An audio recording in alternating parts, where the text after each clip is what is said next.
GeM TV நேயர்களுக்கு அன்பான வணக்கம். அதிகாரம் 3 நீத்தார் பெருமை 22வது குறட்பாவை பற்றி நாம் இப்பொழுது சிந்திக்க இருக்கின்றோம். துறந்தார் பெருமை துணைக்கூறின் வையத்து இறந்தாரை எண்ணிக்கொண்டற்று.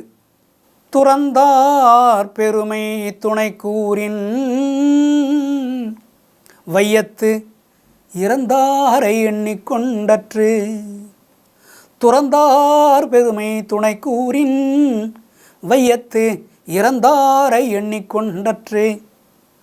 துறவு மேற்கொண்டிருக்கிறார்களே துறவிகள், அவர்கள் எப்படி, திருவள்ளுவர் எப்படிப்பட்டவர்கள் துறவியாக வர வேண்டும் என்று சொல்கிறார் தெரியுமா?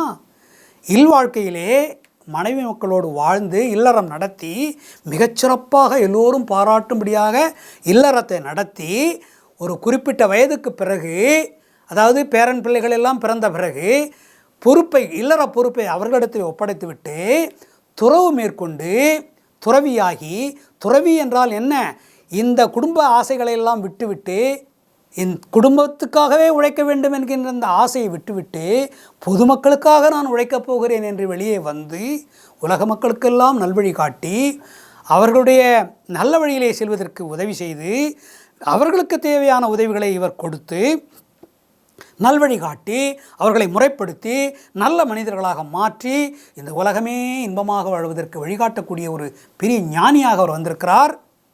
அவருடைய பெருமை சொல்லி மாளாது. இப்படிப்பட்டவர்கள் உலகத்திலே நிறைய பேர் கிடையாது. இல்லறத்திலே இருந்து அப்படியே இறந்து விடுகிறார்கள், துறவுக்கு போவதில்லை. போதும் என்ற மனம், இல்லறத்தை மிகச் சிறப்பாக எல்லோரும் பாராட்டும்படியாக நான் வாழ்ந்து விட்டேன், இல்லற வாழ்க்கை நடத்திவிட்டேன், ஊர் மக்களெல்லாம் மிக அருமையாக பாராட்டுகிறார்கள், புகழின் உச்சிக்கே போய்விட்டேன், போதும், இந்த இல்லற வாழ்க்கை எனக்கு போதும் என்று பொதுமக்களுக்கு, ஊர் மக்களுக்கு, உலக மக்களுக்கெல்லாம் நான் வழிகாட்டப் போகிறேன் என்று வெளியே வந்திருக்கிறார். துறவு பூண்டு விட்டார். இல்லற வாழ்க்கை வேண்டாம் என்று ஒதுக்கி வைத்துவிட்டு பொது நன்மைக்காக, உலக மக்களுக்காக நான் வாழ்கின்றேன், வாழப்போகிறேன், அவர்களுடைய முன்னேற்றத்திற்காக உழைக்கப் போகிறேன், என்னுடைய வாழ்நாளை அவர்கள் மேம்பாட்டிற்காக நான் செலவழிக்கப் போகிறேன், என்னுடைய அறிவாற்றலை அவர்களுக்காக நான் பயன்படுத்தப் போகிறேன் என்று சொல்லி ஞானியாக, துறவியாக மாறிவிட்டார். அவருடைய பெருமை எவ்வளோ தெரியுமா? அவர் பெருமை சொல்லி முடியாது. சொல்லட்டுமா? திருவள்ளுவர் சொல்லுகின்றார். அவருடைய பெருமை எப்படிப்பட்டது என்று சொல்லட்டுமா?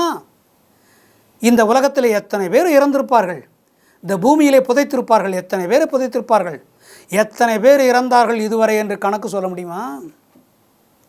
இந்த பூமிக்குள்ளே எத்தனை பேருடைய உடல்கள் புதைக்கப்பட்டிருக்கின்றன என்று சொல்ல முடியுமா எவனாவது?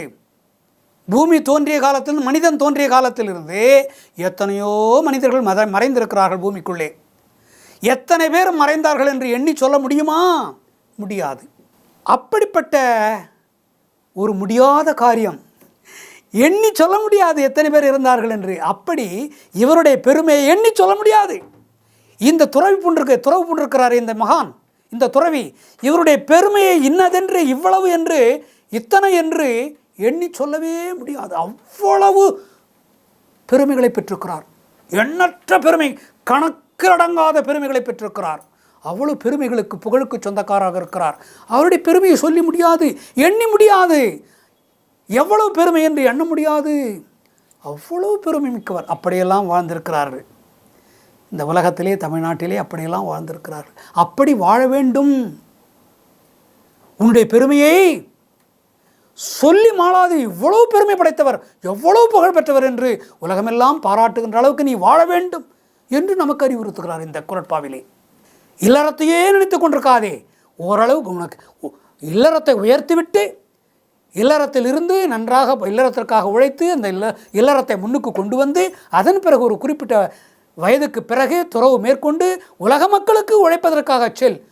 அவர்களுக்கு வழிகாட்டி, உன்னுடைய அறிவை, ஆற்றலை அவர்களுக்கு பயன்படுத்தி அவர்கள் முன்னேறுவதற்கு நீ வழிகாட்டியாக இரு என்று இந்த குறட்பா உணர்த்துகின்றது. மீண்டும் நாளை சந்திப்போம்.